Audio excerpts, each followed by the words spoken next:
নমস্কার, আমি আলু। আমি একটি সবজির মধ্যে পড়ি। কেন যে পড়ি সেটা আমারও জানা নেই। ওই আছি, বহু বছর ধরে মানুষ রেখেছে, তাই জানি না কোন কারণে ভগবান আমায় তৈরি করেছে। তবে মাঝে মধ্যে আমার এইটা ভেবে কৌতূহল হয় যে আমার আবিষ্কারকটাকে সামান্যটুকু পর্যন্ত রেসপেক্ট নেই। যে যাই কিছু করুক না কেন সবসময় আমাকেই আগে যেতে হয়। এই ধরুন না, ঝোল বানাবে, কোনো কিছু ভাবার আগেই সবজির ঝুড়ি থেকে প্রথমে আমাকে বের করে নিয়ে এসে 4টে ভাগ করে দেওয়া হয়। ঝাল বানাবে, সেখানেও বন্ধু ছাড়ে না। এমনকি সবজি বানাবে, সেখানেও ছাড়ে না, আলু বলে। তাছাড়া ভাজা ভর্তা এগুলো তো রয়েইছে। তবে এসবের মাঝে বিরিয়ানির ব্যাপারটা একটু আলাদা, ওই একটু আধটু পাই আর কি। মানুষ তো মাঝে মধ্যে আমার চরিত্র নিয়েও ইয়ার্কি ঠাট্টা করে ফেলে। আমার নাকি চরিত্রের দোষ আছে। ভাবা যায় বলুন তো, আমি নাকি যাত্রার সাথে শুয়ে পড়ি? এটাও পসিবল?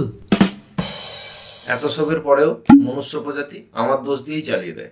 অমুকের দাদার, অমুকের ছেলের, অমুকের নাতির, অমুকের কাকার নাকি আলুর দোষ রয়েই আছে। আমি আলু, আমার কি দোষ বলুন? Run.